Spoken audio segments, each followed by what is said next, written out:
It's really nice to be with everybody again today, Thursday, April 11th, 1:04 p.m. Andrew, you got anything else to add before we kick off? No, no, I think we're all good. I think we're all good. You sound great and your screen sharing, so we're all set. All right. Um, so hi everybody. I think feel free to get in there in the chat. I see some friendly faces. Great to see people from all over the country, of course. Um, I so today was, we've got an hour together, and this is the midway point, right? This is kind of our moment to reflect a little bit on the first couple of sessions, the content there.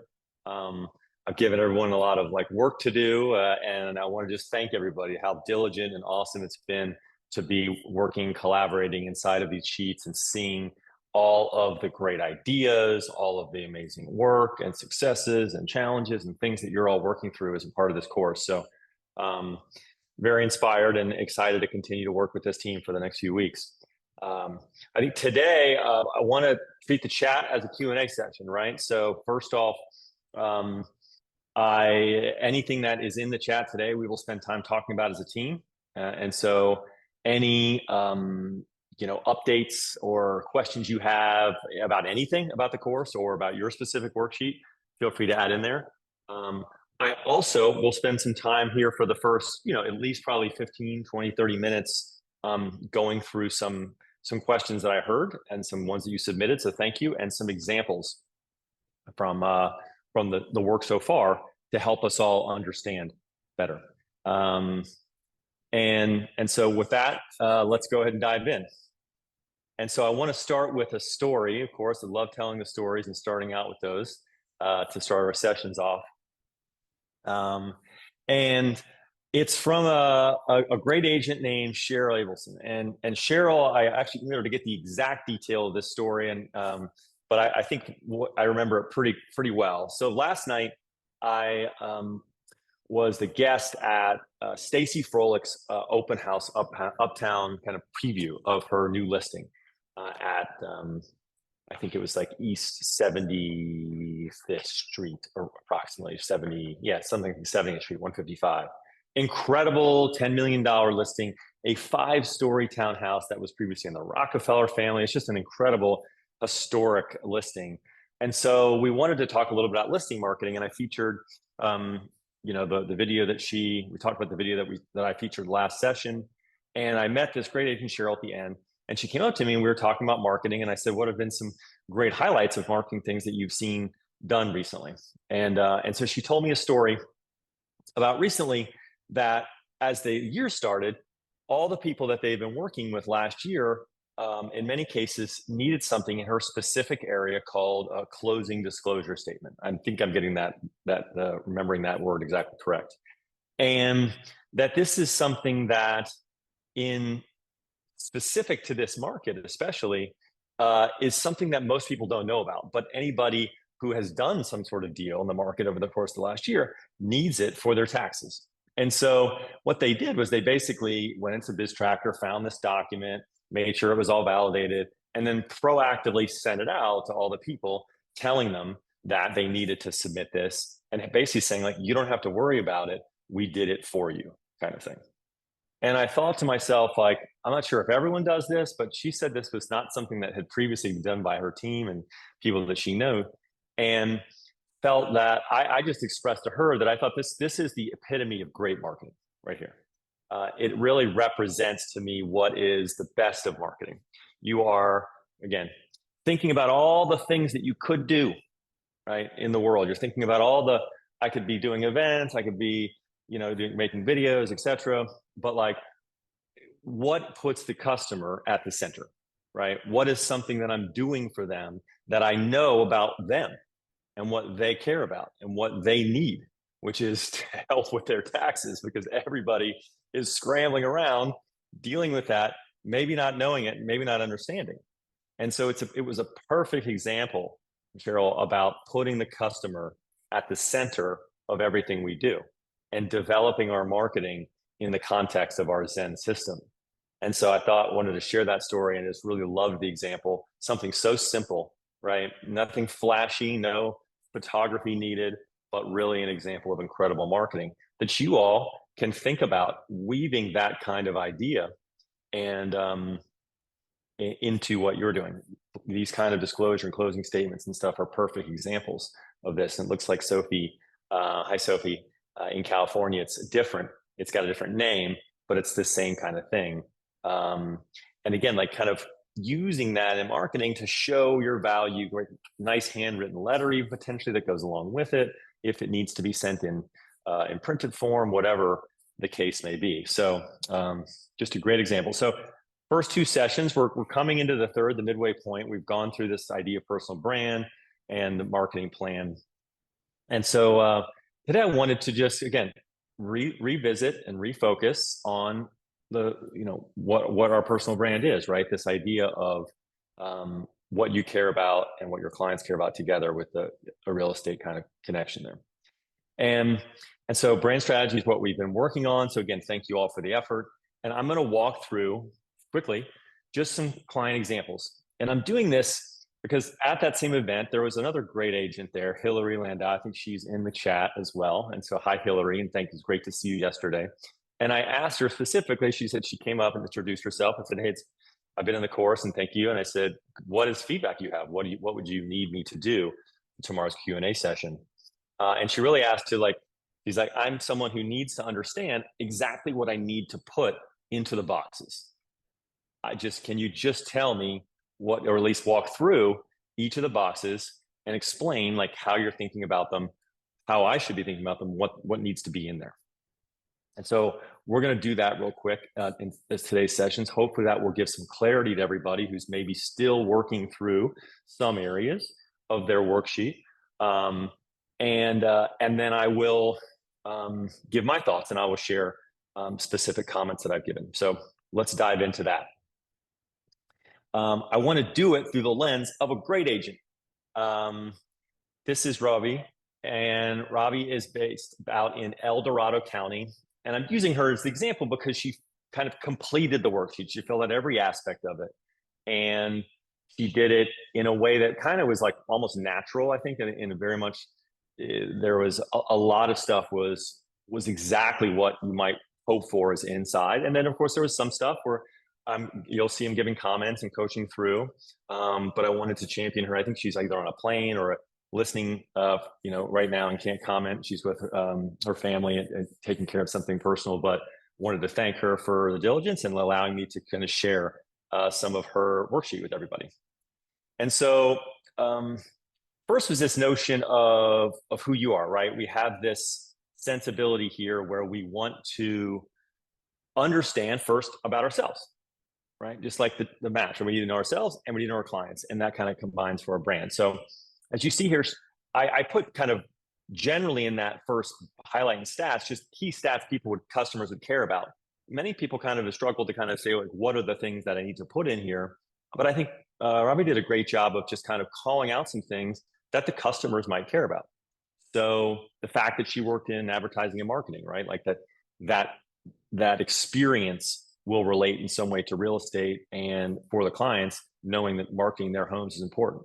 The length of time she's been in, also these certifications and these things that are ways for her to be different than other agents. She's certified as a NAR Green Realtor. And this is something that she cares about and will appear more in her brand style guide.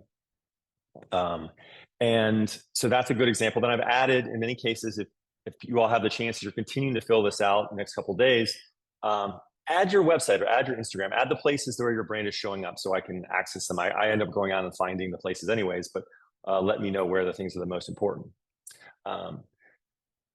For personality and vibe, again, most people have been great at this. This first part has been pretty filled out by almost everybody, right? Like this is the area, like talking about ourselves can be a little bit easier, but it's also so challenging to pick out those things that fit clearly in the boxes. So this is kind of the right kind of angle, right? It's like energetic and creative, knowledgeable, confident. These are great answers.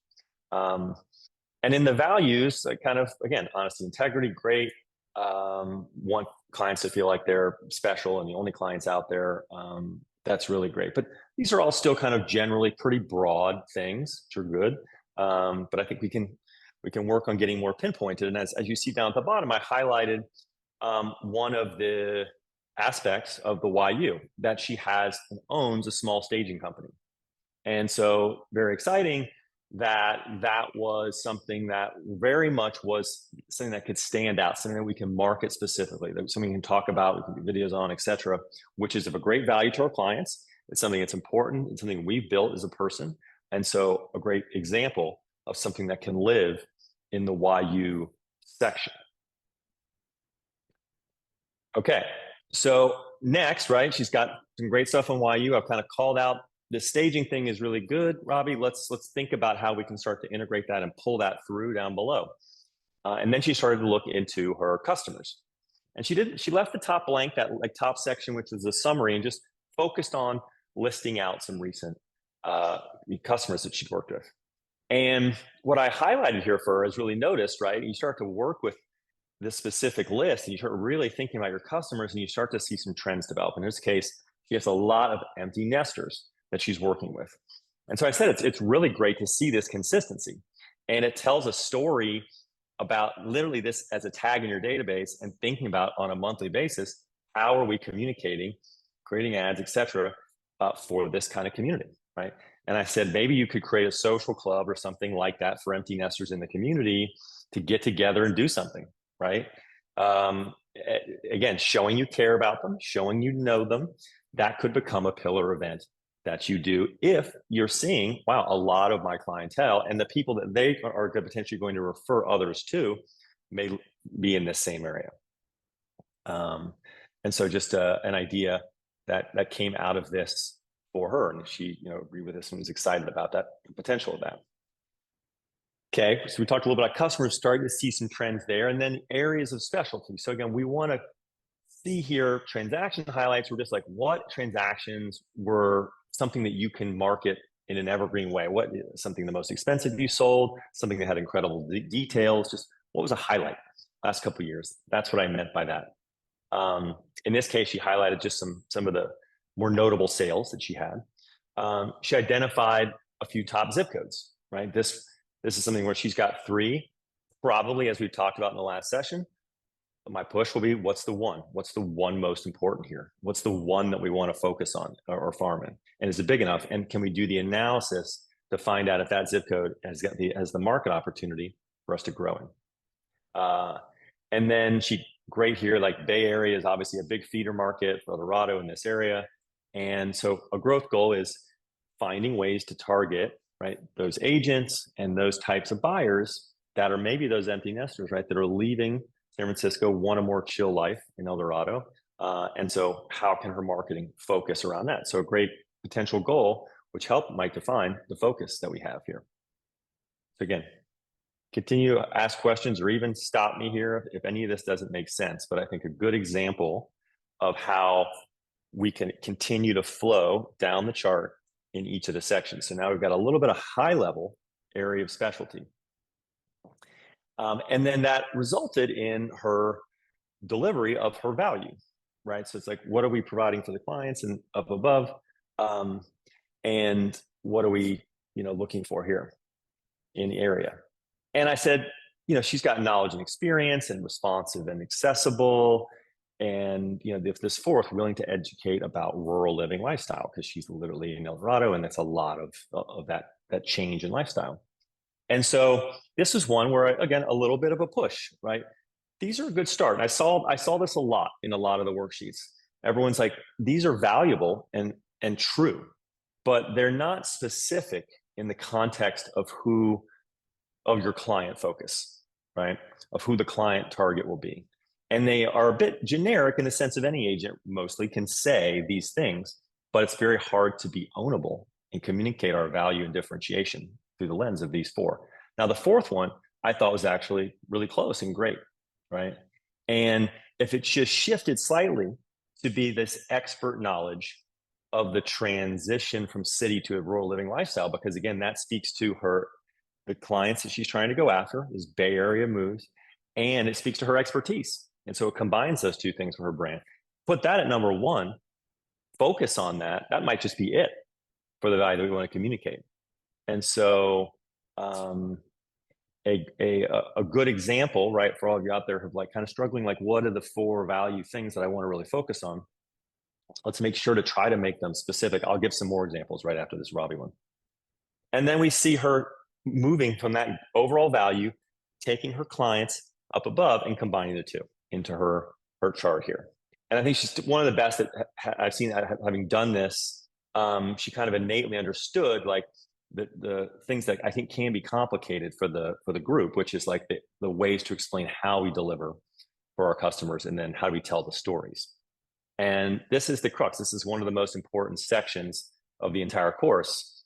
And so let me just walk through it with you and through Robbie's lens. So again, looking at her clients, she's got ones that are really growing, right? Like they're trying to increase their home value and they are motivated by someone who's got knowledge and expertise because they don't have it, right? They're kind of still new to the marketplace. They're just in the growing phase.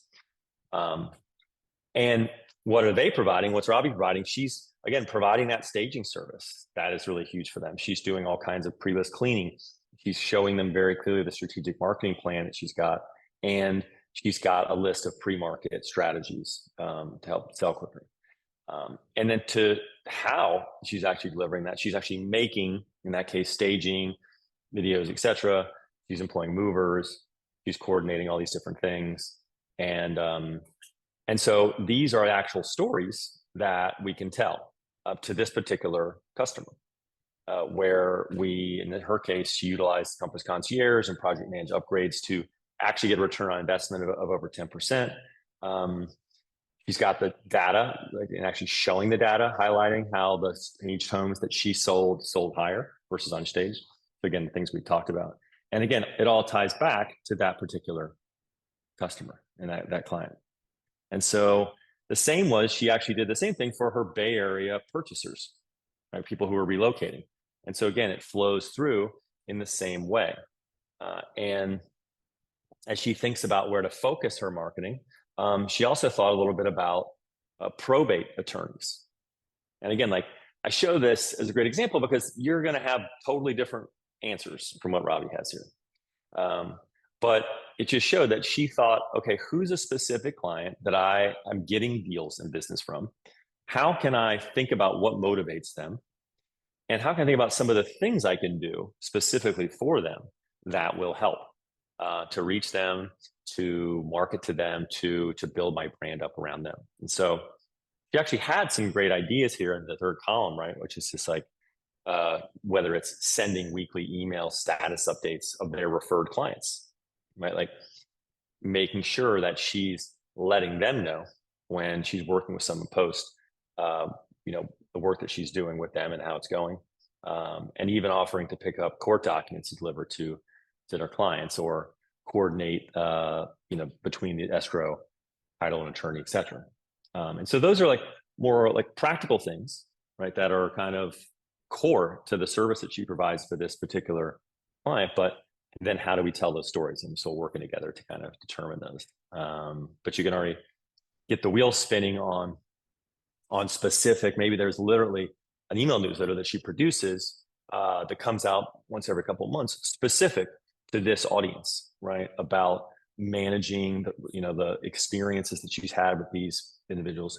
And maybe there's a pillar event, a community event just for the attorneys that she works with to connect, talk about some of the challenges, invite one of them to be a speaker, etc. So something to a great example of that. And then as we continue down, okay, now she's got a clear sense of her clients and the areas she's working in, and then it's really starting to break down the values propositions for each. And then what do we say? What are we talking about? So I think this was one where, in this case, top client search. This is really like, what are they searching for in real estate? I didn't include this example here, as Robbie's is a little more general, but I've seen some great examples of people saying like, my clients I know are searching for these things. Like they all want pools, or they want this extra like office space because they're entrepreneurs or business owners. So they all need this thing. And so that really connects directly to the types of things that you're going to be talking about and connecting back to them because you understand the clients. In her case, it's like, we got to push a little bit. knowledgeable experience, et cetera, is not really probably what they're looking for, searching for, even though they want that and need that. And so, as you see my note here, it was maybe we actually are searching for, specific neighborhoods and amenities they're searching for. And then you see one of the things that's really standing out here that I thought she did a wonderful job in, which was like this signature story. And many of you have asked, like, I'm not really sure what you mean by this, Matt, and what is that? How do you want me to structure that? And I think what you see here is just a combination of a personal story about something that is meaningful to Robbie, that she's seen, that connects with what she does in her work. She's seen many people, forced to leave California, from the prices, from the fires that happen, all through the state, especially in the rural areas. And, she made the decision to not only remain, but start to do research, and why she became a NAR Green realtor, and why she's enrolled in the sustainability program, and of her goal, sharing this knowledge and educating California homeowners, especially ones moving to rural areas, about this and becoming an expert here. And so a really great, right, signature story that connects to her core customer, is true to who she is and her brand, and is a differentiator, is a value proposition for why someone would want to work with her versus another agent. And so I said, this could be great. I'd love to see an ongoing video series about this. Importantly, how you can always bring it back to the topics that matter the most to them. How do these things that she's talking about here, fire preparation and building in a sustainable way, and how that affects property value and resale and affordability and then investments. And so tying it back to the things that, like, making money, which is often the motivation for people. So, and then I thought, hey, maybe this line of helping homeowners stay in California is one that you could use again and again and again. That would be, something that people would remember her by. And last, she had our style. It's basically brands that inspire her, and it's great to see. It's more in this kind of rural area, kind of REI, Patagonia, etc. And one of my favorite artists too, Gustav Klimt, who's got such a cool style, against the natural background, right? You see her personality, where she lives, coming through. I want to make sure that is reflective in the marketing that she's doing.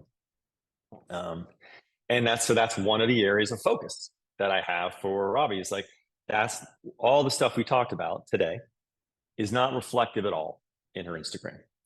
And she's doing work on it, right? She's making an effort, she's posting things, but all the stuff we just talked about that's important, all the work she's doing to, educate and represent environmental building and why it matters to the community, et cetera, and for value increase in investment, the connection with the city and moving people from the city to the rural area, is not really reflected. And so, and especially like some of the look and feel that she had, I think isn't reflected as much in the style. And if you see her website, incredibly elevated, and all these different things, fantastic photography, really feels like she's operating at the high end, but it's not reflected here. So if she does that, she's going to work on it. It's becoming one of her focus areas, one of her pillars. And then someone she said in who she emulated is this Emily in California account, Emily Lewis in Sacramento. And she's got, again, a great person to look towards, and she knows she needs to get better. She sees what she's striving towards. So I'm excited to work with Robbie and help her there. Did you see last? So this is the segue to our marketing plan, which is like, these are the things that we're going to be marketing. Who are the clients that we're focusing on? And I think we need to work a little bit with Robbie, kind of making sure that this is reflective of what we saw up above. But in her case, nature-loving, progressive-minded professionals wanting to invest in what she calls this high-performance lifestyle, which is this idea of connecting with nature, or making sure the house is prepared, etc. And the neighborhood, we've got to drill down, right? We're working on those zip codes, right? So that this neighborhood isn't all these things listed, but it's just one that we're focusing on. You see these pillar tactics, right? Marketing campaigns specifically about the home upgrades, state energy rebate programs, the stuff that she's talking about with her area of expertise. And then some creative event for the local community service. might also, again, add something here, right, related to the probate attorneys, as an idea for the rest of the year. And then we're got to work on what the content ideas are, and how that impacts it on her social media. So this is where we want to get to, not here yet, Robbie, but this is our goal for everybody, to drive towards this, which then becomes the marketing plan, which you received yesterday.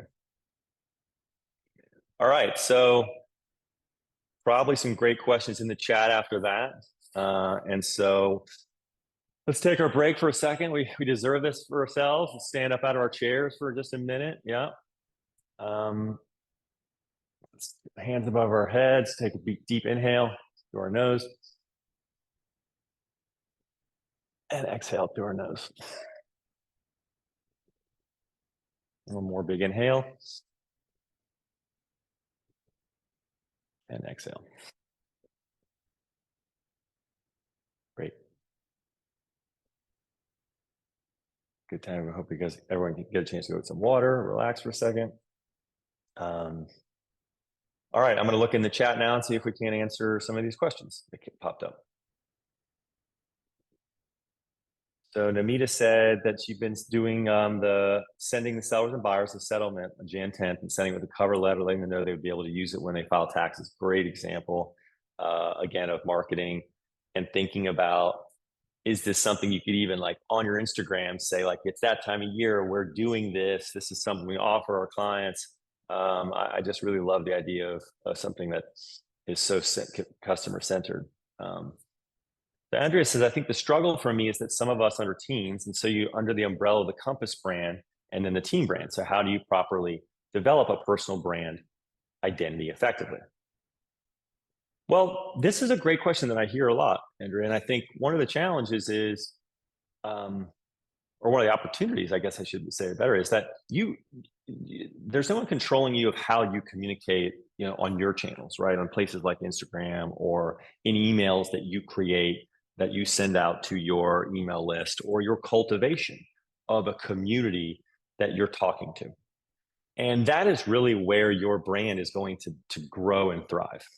And I'm sure it's also something that, even if you wanted to do direct mail campaigns, yes, you might have to include the team name as a part of that, but you want to make sure, even more importantly, when you're on that team, to highlight your specific differentiators, the areas of expertise that you have, the passion areas and community connections that you have, the pillar events that you want to do, that you feel like, hey, I've looked at my chart here and all of my customers are, work in tech between the ages of 30 and 40. I'm going to do a specific event that attracts them, that brings a speaker in, that brings that community together, and try to reach and invite more people of that kind. So I don't want people to feel that when they're on teams, they're limited in growing their own personal brand. So much of the brand is, again, the connection of what you care about and your client together. And then I think there's opportunities for that personal self-expression in design and everything else on your Instagram and other places. So hope that's helpful. And please let me know in the chat if there's a follow-up. Justin asked, how did you determine income bracket? And so in many cases, the people that have this inside of their charts are doing it by intuition, right? Like they have in their database, in their CRM, they just have a general understanding. Sometimes they actually see, obviously, the people's income brackets as a part of deals that are done, right? And disclosures and opening up, doing packages for sales and helping them with mortgages, et cetera. So they'll start to have a sense of, especially on the listings and sales side, what the income brackets are. And then I think asking your sales manager, there's other tools that are accessible to use if you want to try to do a broad look at your entire list of clients and determine that more closely. But it's something that income is important for us, right? To understand the opportunities with clients. And so we should be constantly thinking about it when we're adding those clients to our database, or new people we meet, like, what's the estimate on what this could be? And might they fall into a bracket? And then over time, refining that.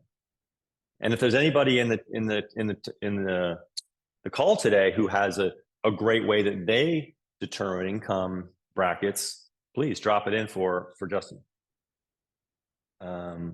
Great to see Carol's gonna near where Robbie is, and yes, definitely, this is a great opportunity for us all to connect through this course. So yeah, stopping. I can't wait to stop by as well when I'm in that area. Hopefully. Um, Sophie's asking about beneficial to add the values of helping sellers relocate to a different area via the Compass network. Absolutely, that's a perfect example, right? Of someone in this situation. Colorado is a place where you're seeing a lot of people relocating.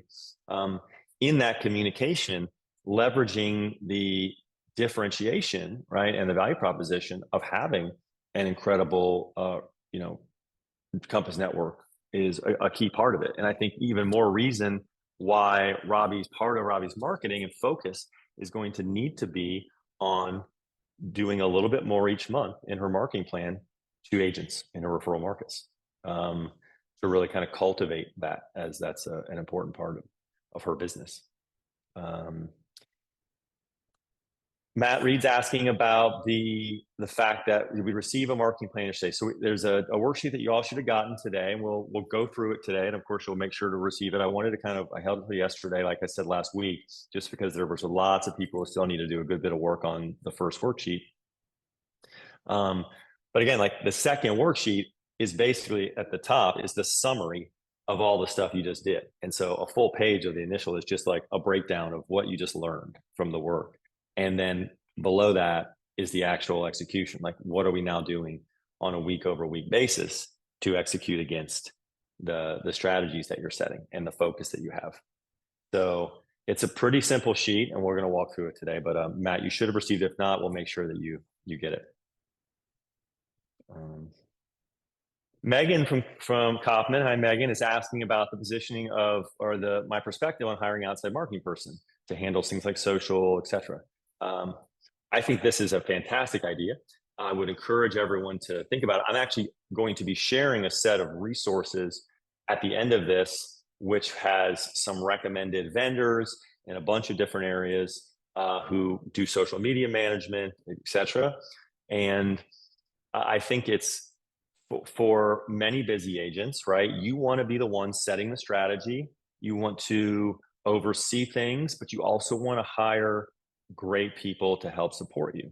And I think right now is a wonderful time following this course to say, like, hey, does it make sense in my budget to have someone to help me execute against the plans I'm setting? So definitely kind of encourage it. Again, we'll talk about that a little bit over the next couple of sessions, and certainly at the end. It looks like people were still, Miriam and Carol, etc. Like, yeah, everyone should get that marketing worksheet. Like I said, we'll pull it up and walk through it today again on this session before we end, just to make sure that everyone understands and gets a briefing on it. I'll do the same thing. I'll walk through the sections to explain. Jackie, hi. Like, I am definitely getting through everyone's worksheet, so sorry if I missed anybody so far. I sometimes, if I think you did tag me because I just saw yours right before class, Jackie. After you asked that question, I did a quick research, and it just maybe got buried in some of my my emails. But yeah, if anybody feels like they pinged me and I haven't responded or haven't gotten in their worksheet to give comments, you can just send me that direct email too to make sure it's like, hey, can you please read my worksheet into my Mr. Matt Spangler at Gmail email address. And I see the team posted the worksheet plan right there for everyone as a link. All right, there's a question from Karen. I'm an experienced agent for 18 years in New Jersey. This year I moved to Atlanta to expand our team. I'm only 4 months here. I'm an empty nester with no connection to anyone in the area. What are the best ways to start? I'm not planning to knock on doors. Well, again, I think this is a great example of really identifying, looking back and saying, like, what has been an area or a clientele that you've connected with in the past? And like, what is an innate place that's your people, your community? Can you identify that? Can we look through the worksheet and help us get there and kind of identify that? The likelihood is you'll probably be connecting or have ease connecting, hopefully, with that type of community, that type of client, again, here, no matter what market you're in. And so that's one place to start, right? Really, like, understanding clients who you connect with well and who you want to cultivate. And two, I mean, I'm from Atlanta, great place, friendly people, and learning a little bit about like the cultivation of how those cities work, like and how they connect to how you're going to meet new people. And so a great place to start is just like, what are your passion areas, right? What if you were going to do a pillar event that was meaningful for you, that you felt like connected to the type of people and things that were going to connect with past clients? What might that be? It'd probably be the same kind of thing. And so starting to use your agent community to kind of get to meet new people, um, joining clubs, etc., all kinds of various ways, right? But I think it's like knowing yourself and what things are important for you, finding those communal opportunities in a new city are important to start. And then it's like going into an area or neighborhood, it's always good to start where you're at, right? What is the area you live in? Door knocking, I agree, is not right, but maybe there's a local swim club there where, maybe there's a gym that everyone goes to, whatever it might be, is finding those opportunities in your hyper local area. You start to cultivate an expertise in that area. I think it would be my recommendation. Um, so Karen's asking, how do you conduct a market analysis to determine if a farm has potential? So I think I laid out this a little bit in the second video session, which was doing a little bit of a look on the market share, right, of the agents in the area. I encourage you to just go back and really look through that section of the second video released. And then it's also a great thing to work with on your sales manager, because they'll often have tools that they can recommend. Like I said, whether or not that's Remind's not necessarily, but it's at least looking at the market share data, understanding clearly the transaction data, like the timeline of like what the transaction volume has been in a certain area. Do you feel like historically it's been moving in a positive direction where there's not like a stagnant, area where you feel like there has been growth in turnover and transaction volume over the last couple of years? Those really, I think, if I remember, the two core buckets. And then, just do you have that connection to it? What is it? Is there anything about an area that you feel like intrinsically gives you an advantage or a connection that you can market, that you can communicate about? Is it young families in that area? Is it older families that you feel like you have a better way to market to? Is it a certain price point that you're trying to reach to and you'd like to push up into a price point that's a little bit above where you are? So choose the farm maybe that's slightly above where you are. So if you're going to put the work in for a year or 2 years, then you at least see that the price points in those areas are going to be helpful for your growth. So those are some things to think about. Brian actually gave a great answer I'm seeing now as I'm on top of what I said, which is thank you, Brian. Turnover rate, consistency, 5% market share. Tara had another turnover rate question. Maybe Brian can help jump in with some thoughts on how they've evaluated turnover rate the most easily. Sophie has a question about any ideas for a husband-wife team. Well, one thing I love, there's a great husband-wife team in Texas, Jonathan Rosen, his wife, and I think what they do is great. They have so much content around like the way that they are with each other. They do a this or that series, which I think plays really well off of their like shared balance and expertise of the way that they view things. They have, I think, just like any partnership, right? A husband-wife team is about showing the power of two to some degree. I think Brian and Jason, we talked about this a bunch as we've been working together.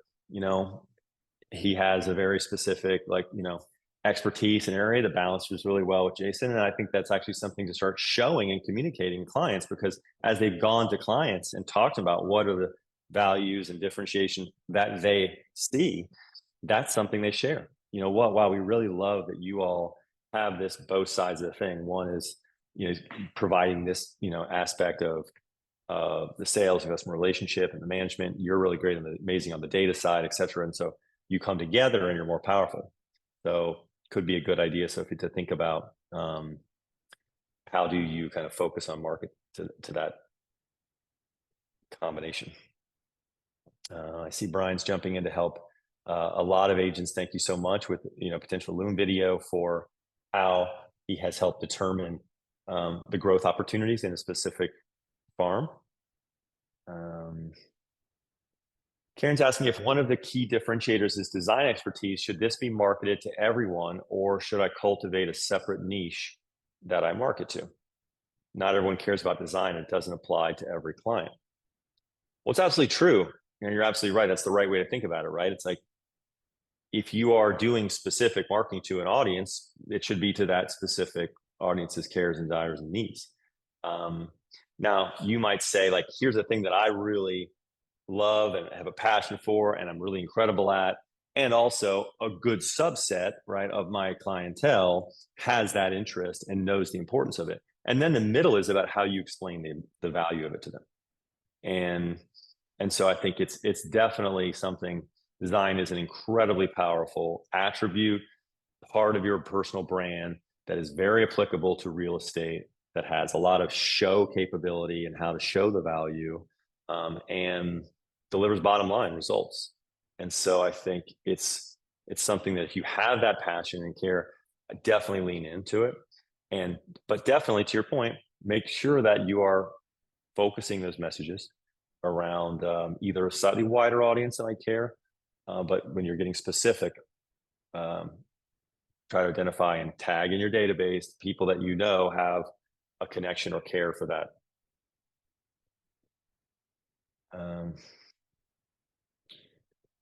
Lots of great conversations happening. Thank you so much, team, back and forth about the links for the worksheet is in here, so everyone just do the same kind of copy paste, or add me to it like you did last time. It's again, it is a slightly new sheet. It's almost a way to like have this one that you've completed, and then we move over, and then this is the one moving forward. It's condensed, and this is the one you use consistently, because it holds up top the key things, which are the keys that you discovered. So from Mary Murphy, if I haven't farmed ever, where do I start? Would it be okay to just farm a non-geographical list? Examples like trust attorneys. Well, one, I think, just regardless if you call it a farm or not, marketing to a particular audience type and making them aware of you with an expertise, Mary, around why trust attorneys would see you as a great partner is a highly valuable marketing strategy, right? Because it does connect to that core customer. Like, what would they care about? Why would they want to work with me? What do they need to hear about to build that trust and confidence that you're the right person to recommend? And so it's a fantastic focus if you feel like you've done the evaluation and you've looked at your past deals, or you feel like there's a specific growth opportunity with trust attorneys. So that being said, I still am a huge fan of everybody has a farm opportunity out there.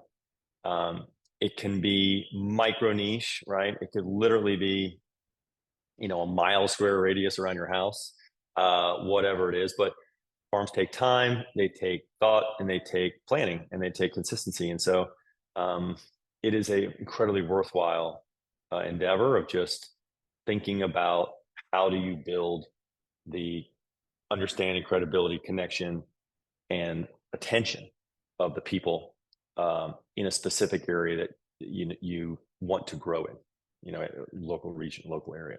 So I think there's a ton of great content that we have so far about how to get started. And I would encourage you to push on that one a little bit. But again, no reason to not do it to trust attorneys too.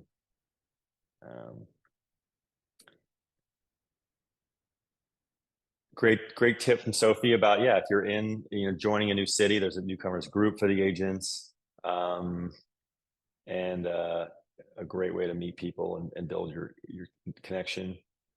another thing that's Atlanta is if like you like golf or country clubs, etc. Like that's a big thing in the culture there. Big way for people to get, build your community. And so worth just understanding the country club scene in Atlanta, and really kind of seeing if you can find your way inside to one over time somehow, because it's a huge cultivation place for business for agents there.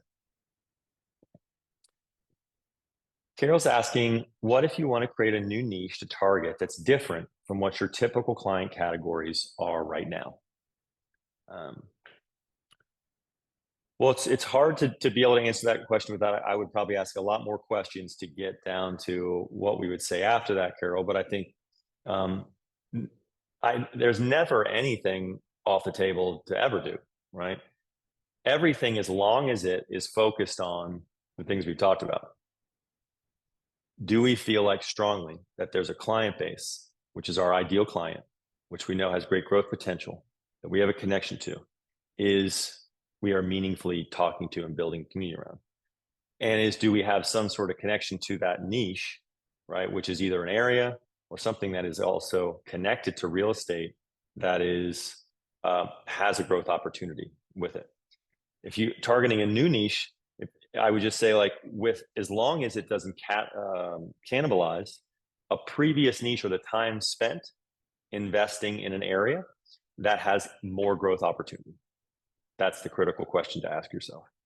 So if you tell me like, hey, Matt, I really want to focus on people who are big swimmers, and I'm a huge swimmer and I want to cultivate that connection with those people, I think that's great. But it doesn't mean you eliminate if, like, so far people who are in finance have been like your major people that you've cultivated deals with, and you're not then spending time with them, instead sacrificing. That's just a reminder and a question to ask yourself as you think about that kind of transition.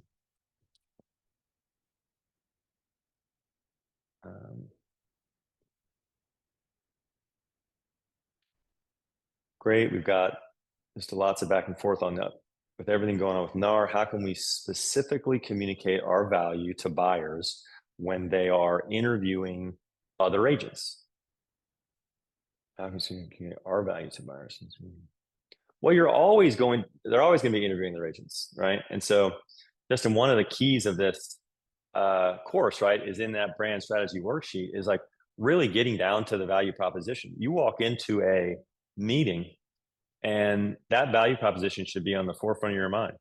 Why are you standing out from others?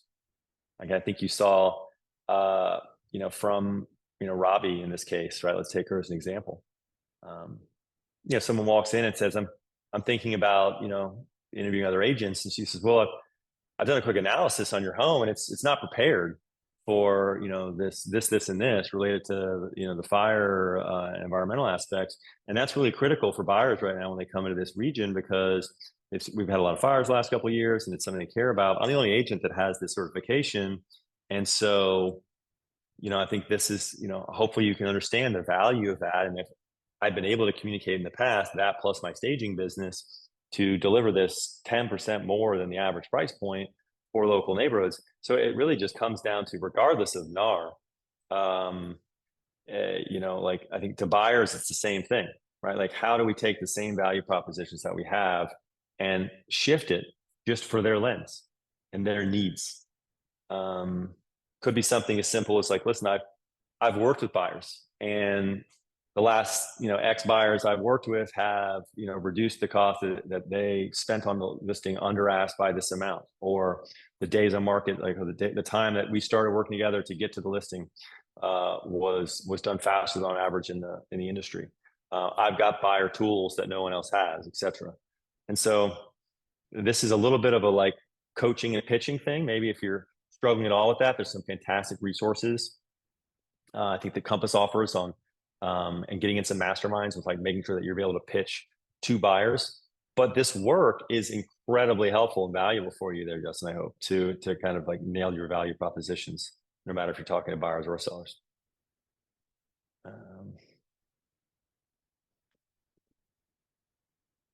Sean has got some great to see you here. I'm digging into your stuff today and excited.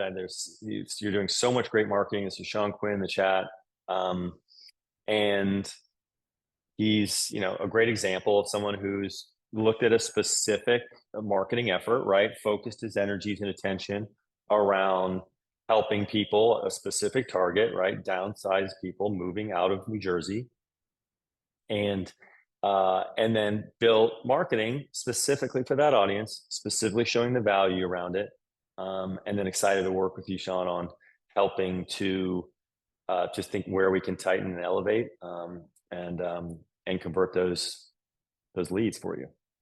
But lots of great information there across your marketing. So excited.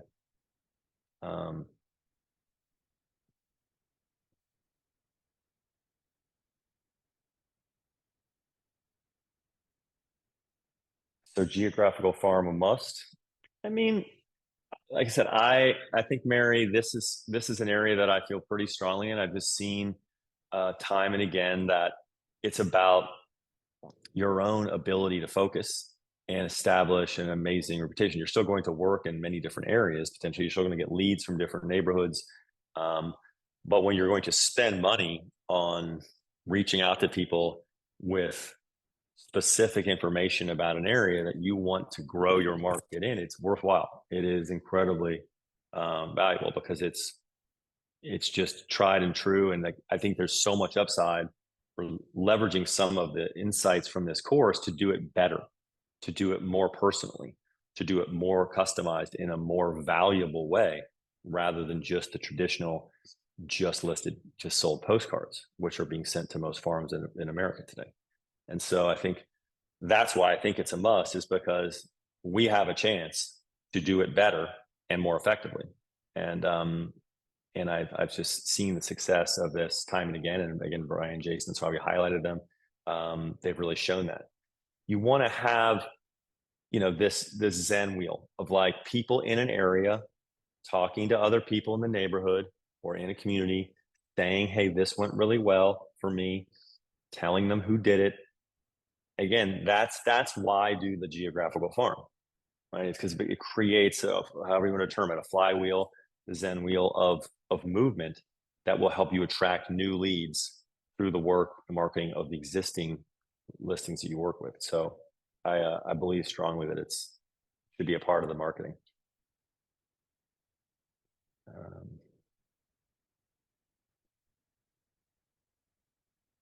Is there specific advice when wanting to move to up your price point?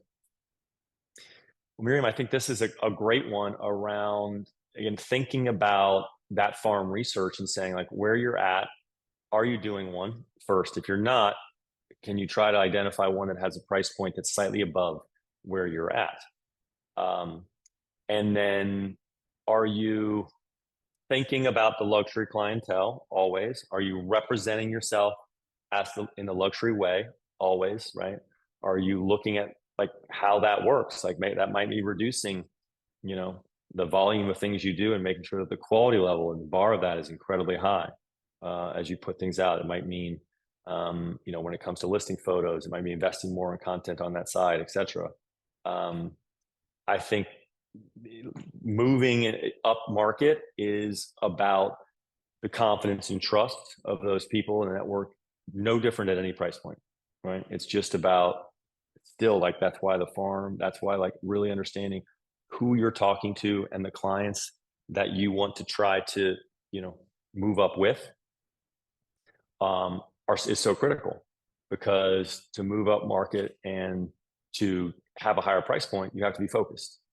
And the same principles will work, to try to move up to that more luxury level.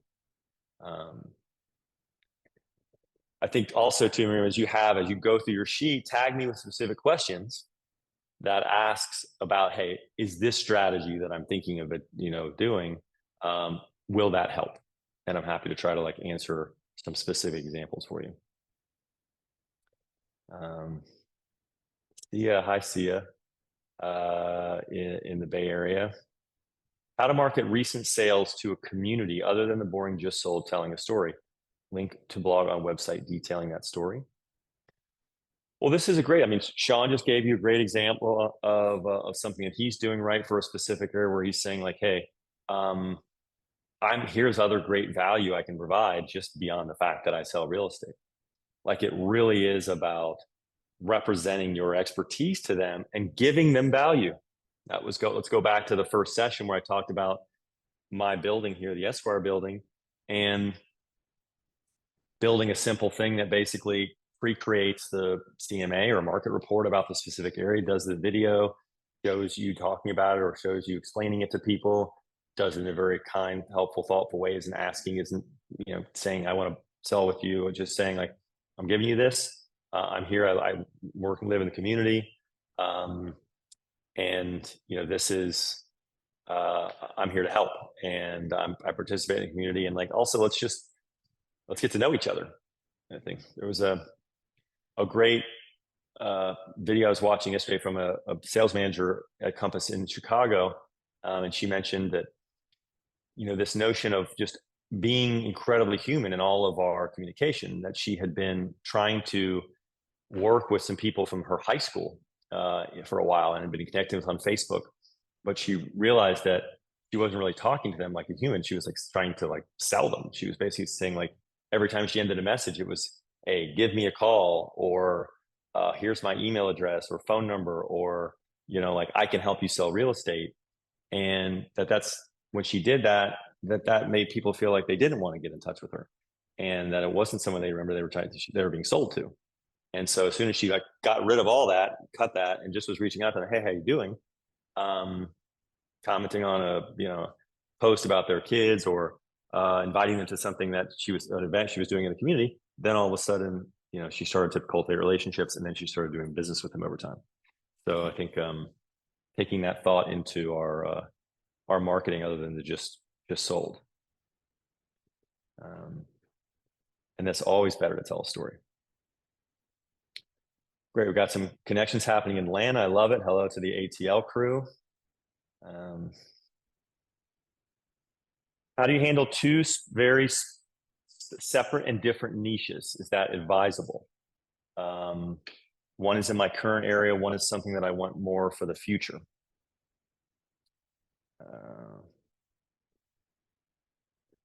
Well, Robin, it's a good question. I think I touched on this a little bit. So just again, this idea of like, as long as you feel like you're focused enough on what you can accomplish, and you find growth to be in the, either tapped in the one area or otherwise. Again, this course is about focusing. And so when I hear that, I start to at least question, is that the right move for right now? But I think it's something you'll have to evaluate, and we can talk a little bit more about that and maybe some specifics inside the sheets.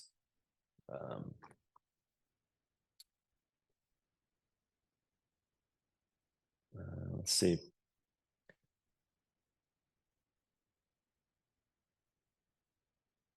All right, lots of great stuff in the chat here still.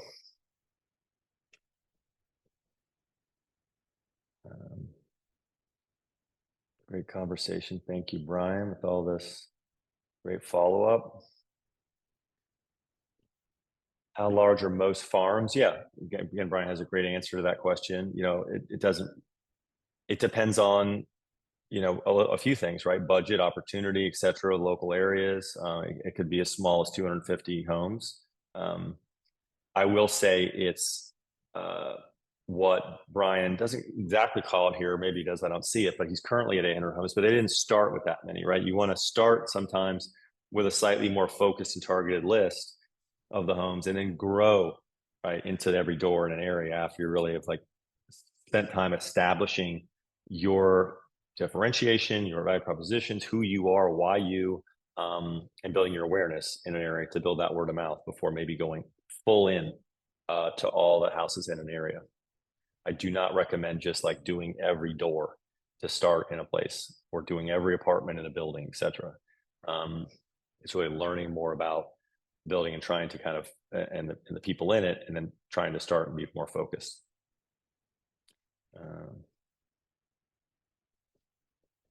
There's a question here from Zara about time management. I think, this, I'm no expert in time management, but I will certainly give my thoughts on it. Again, the whole idea of this course is that there are so many things that you could do, and that is actually what creates the challenge with limited time, is that you're often trying to do too many things.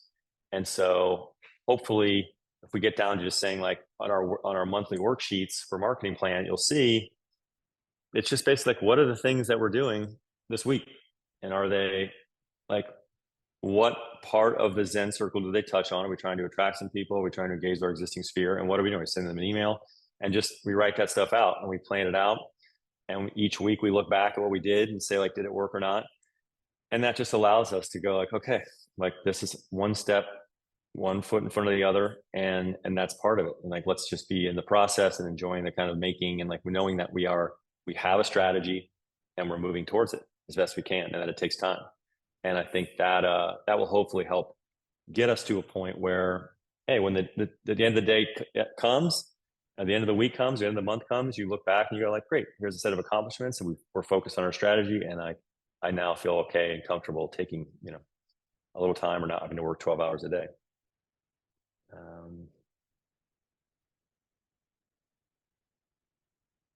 Luciana, we're talking a little bit in your chat. I know there's a lot of questions about, like, clients coming from different places all over.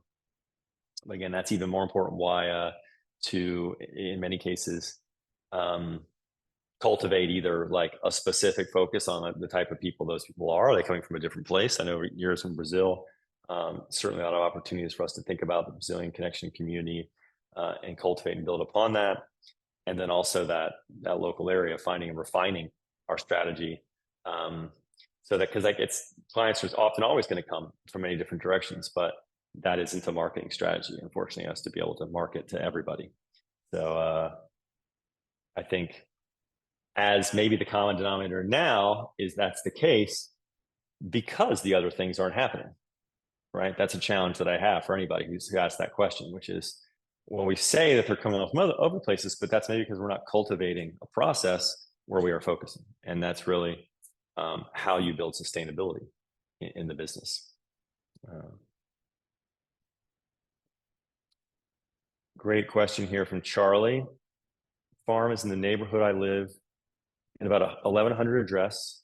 I send 9 postcards. You can see if did someone else comment or answer this. It says, like, this is amazing. This is fantastic. There you go. So this is Charlie. Thank you for sharing. I'm still reading it, but looks like everyone's excited about what you're saying. Thank you for sharing, and it sounds like an awesome strategy. Yeah, when you know your farm really well, you can provide real additional value. It's like, it's so true, right? Charlie says it way better than I did or could. So thank you for adding that. All right, and we've come to the end of the comments. All right, it's 2:07. If anyone wants to continue to stay, I've got a couple more examples here to share from other agents that were happy to say, like, it was okay to share their slides, and we'll spend just a few more minutes.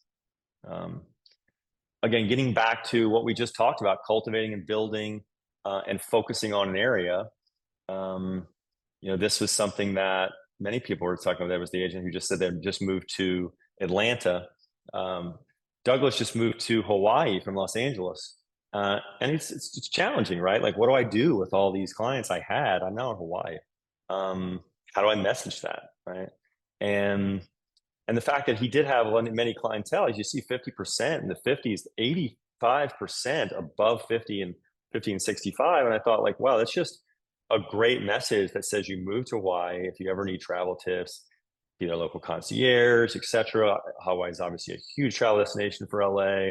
Can that be a separate email newsletter that's created specifically about that, like helping, the LA person in Hawaii, and how to help, like, bridge the gap between the people who want to come and visit and his past clientele. Great way to stay in touch with them. Great way to lightly just be on the top of their mind. So if they know someone else who's moving to Hawaii or looking to move, maybe they work with Douglas. I think that's a great example of, gotta be specific, about the area you focus in. But if you are in a new area, maybe cultivating and looking at the clientele and the focus there can help.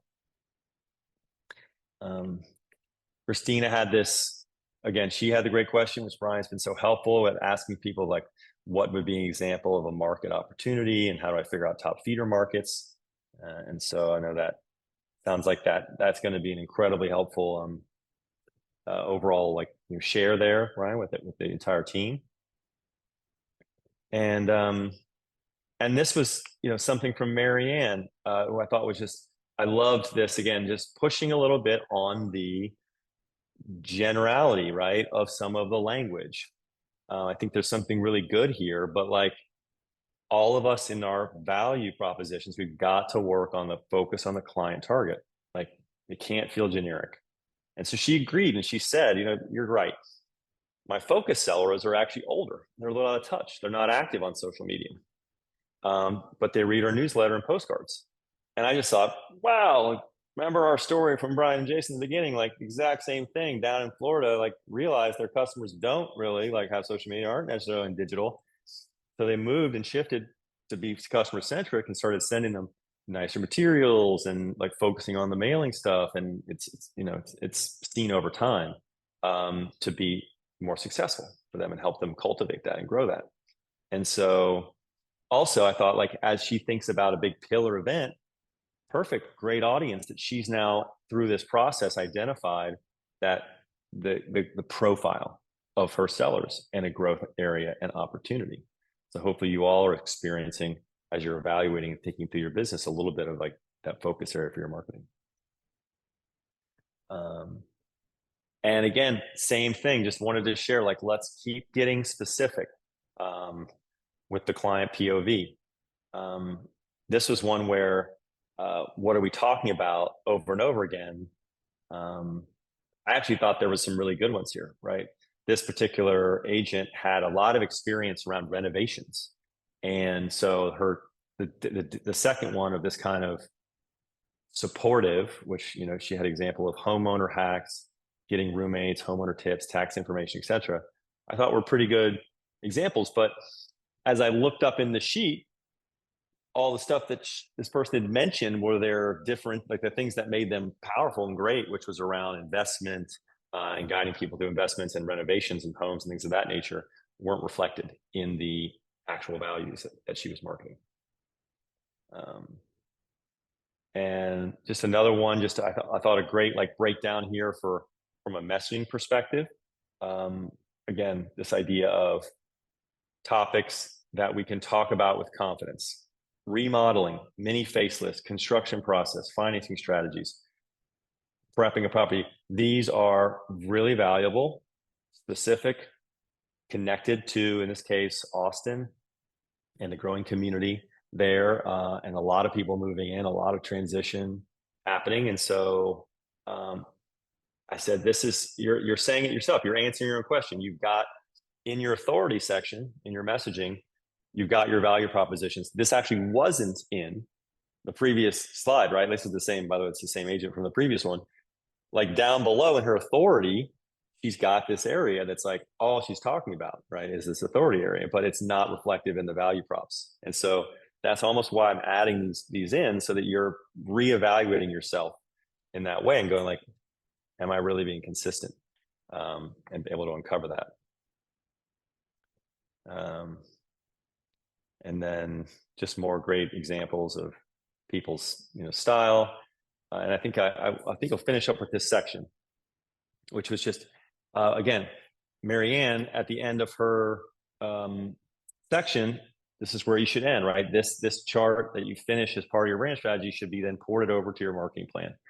And she started out, she created at the beginning her Instagram content chart in 23. And you see all the different things she's talking about, right? All the different categories of stuff that she has on her account. And then after going through the worksheet, she's like, well, really, the reality is I only want to focus on much more on listings, high-end listings. I want to focus on pets because that's like a big connection point, and the outdoors, and then a little bit on like real estate and brand advice. And I think that she could probably, I'm pushing her to probably eliminate one or two of these things off the bottom even. right? So that it gets down to that 4 things that she's talking about. And then how do we tie it to real estate? And she had this idea. She wanted to do a views from the trails video series, which she does. She goes skiing a lot. And if you look at her account, this is Marianne, tons of stuff with skiing all over it. But I said, how about a video series of like, how do you tie it back to real estate? So it's great to see people skiing, but you see these videos of like people like skiing down the mountain, looking all like amazing professional. I can imagine a series where at the end she skis to the camera, she stops, she does a cool stop, she takes off her helmet, and she gives a real estate update, right? Like a trend on the mountain, or special deals that just happened, or something, right, that connects back to real estate and shows her expertise. And so it's this balance of like, I get to do the thing I'm passionate about. I know my clients care about skiing, and I'm making all the connections with people through my ski community and selling real estate that way. But what's that yellow dotted line, right, in the middle of your brand thing? And I think that I thought was a creative idea for do something that would like work really well as a video series, because people love watching like cool ski videos. But what if it ended with that real estate update at the end? And then she did it.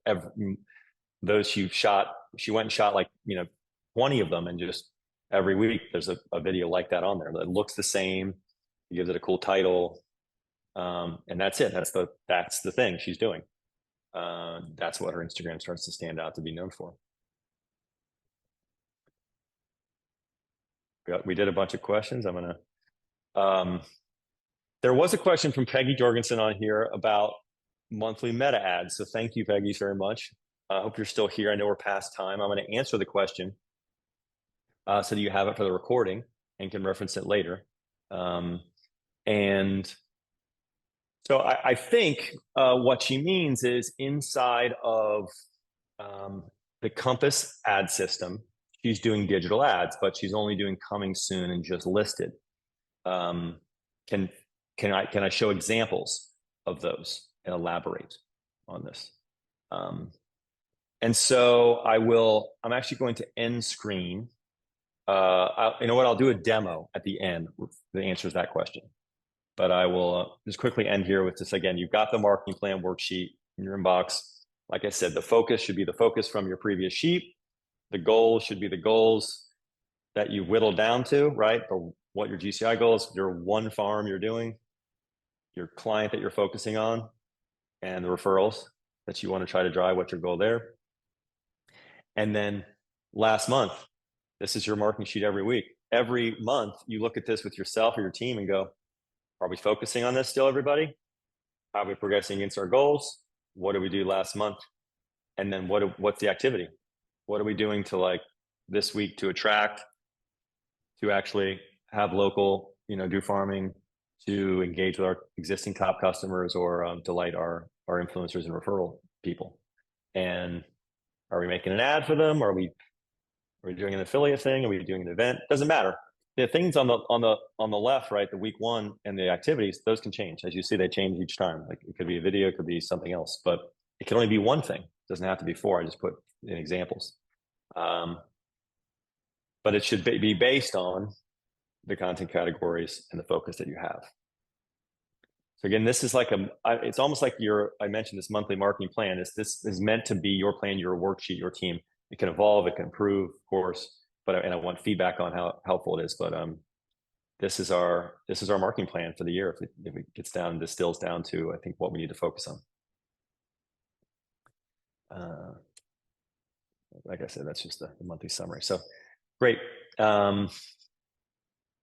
So the next 2 sessions, we're going to talk about nurturing your client database. That will happen next week. We'll go into a little more detail about that, right? Which will still keep our marketing plan worksheet as the thing we use, but we'll just talk about some specific ways and examples for that and how to do it.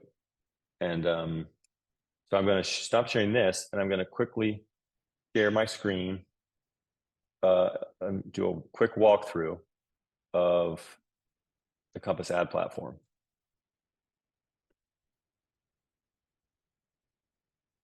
And give an idea. Okay.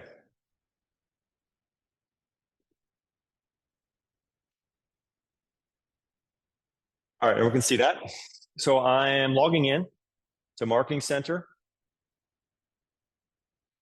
Amazing new AI prompt library, very cool. And I want to go to, so I'm going to go to marketing. And I would recommend a starting point for digital ads is actually not digital ads. I would go to Video Studio. Start in Video Studio. And the thing about all these that I love is that they're all editable. And so you've got great starters here, but I actually feel like I want to work with one that's, you know, is this kind of grow your brand one. I see a lot of text here. It's like actually good. I see an image. All right, I'm going to use this one. And so if I go in here, I see, right, that I have the ability to edit all this. And I'm going to make an ad, I think, about this idea, which I love, which is the deal of the week. One thing that you all should be doing, right, to your, the core customers that you want to communicate with, that are on your email list that you know about, is they all care about a deal of the week, right? They all care about like something that is topical, that is refreshed every week, that is something that you could just send as a basic text email, and is easily subscribable to. It's like there's nothing else. I'm not getting you any kind of selling information. It's just this is what I recommend to be the best deal available in the market this week and why. And so I'm going to actually just change this to be like deal of the week.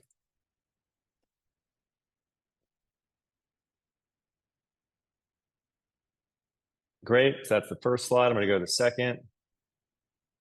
On and on. So I basically already did that, right? So I'm going to go into my resources and go like, okay, whoops, not resources, my recent projects, and just act like I already just did this. And where'd my ads go?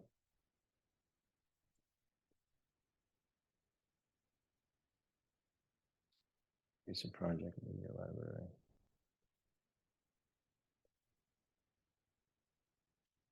I messed up. Maybe I didn't save it last time. Well, all right, we'll do it again. So I'm in this one. Great. Let's edit it. Deal of the week. Great. Goes to the next one. Then I just explain it. This is like this listing. This loft is unlike anything I've seen available for all year. Great. Let's say it has 20-foot ceilings. I want to add a picture here. This is the listings interior picture. Great, I add it. Great. So again, it starts out with deal of the week. This loft is unlike any of it I've seen available all year. There it is. And then I want to say something like, oh yeah, like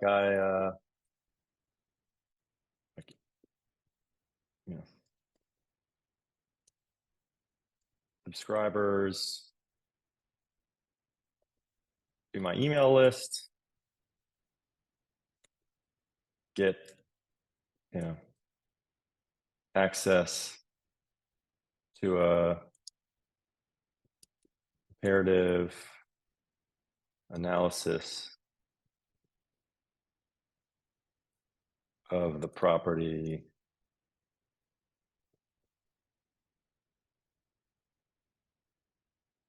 or of the deal of the week.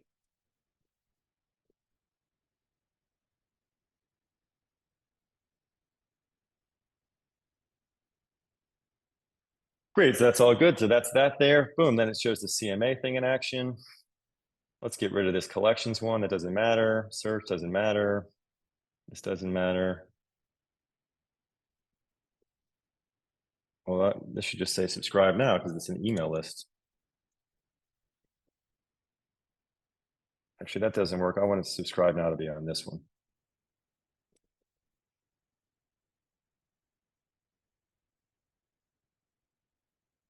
And then, great. I don't want to put my email thing there.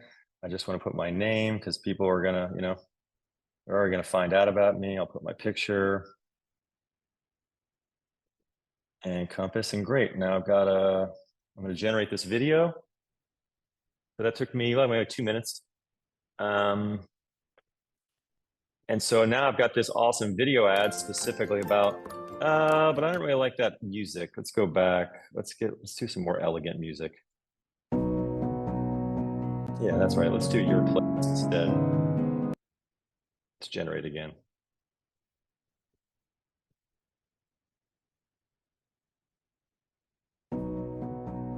Great. There's my ad. So deal of the week is this loft. It's unlike anything I've seen available all year. Wow, okay, where is it? That's interesting. It's right on my email list and get access to a compare analysis of the deal of the week. Great, okay, let's create a digital ad.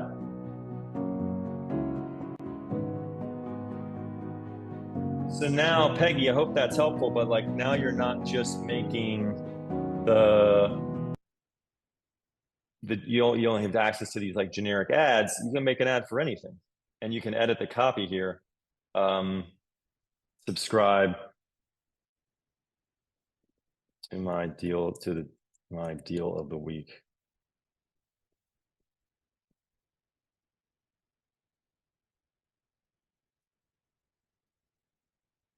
Text up there or something.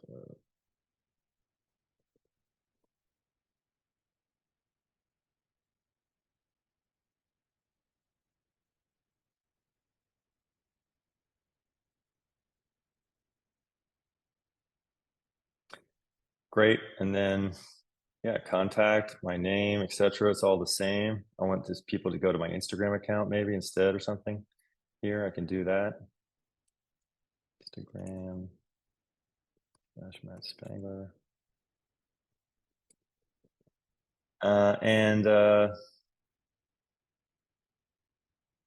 Or my agent page. And that's it. And so then I can juice this up. I want to save that. And now I want to edit. I want it to go to, yeah, just people in my social media accounts. Great. And I want to start run these days, etc. Oh, I wanted to reach more people though. I wanted to reach more people on Instagram. So I'm gonna go 200 on Instagram, and I'm gonna go 100 on Facebook. Let me see my clicks. Great. And save it and go. So again, that's just a little preview there for Peggy. Like, there's a lot of opportunity inside of our ads platform to modify and create ads that don't have to live in digital ads. These are just like more for speed, that if you want to do something specific and you have a just sold or an open house. I always thought open house is a great one to run because it's topical and timely. And you're just trying to it's trying to serve a specific purpose. You're trying to drive to an open house. And as well, but like looks like there's one brand here, or one agent brand ad. But again, like I said, all of the ads that are inside of Video Studio can be push button turned into ads. And there's just so many great ads that you can edit here and use. So hopefully that's an easy explanation answer to Peggy's question. And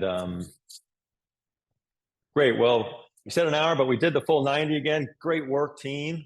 Hope this has been another helpful session.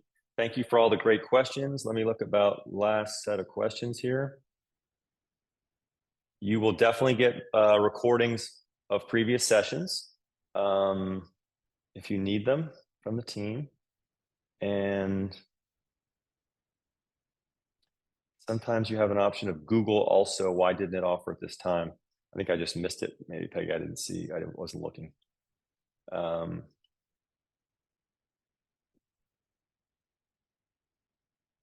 right.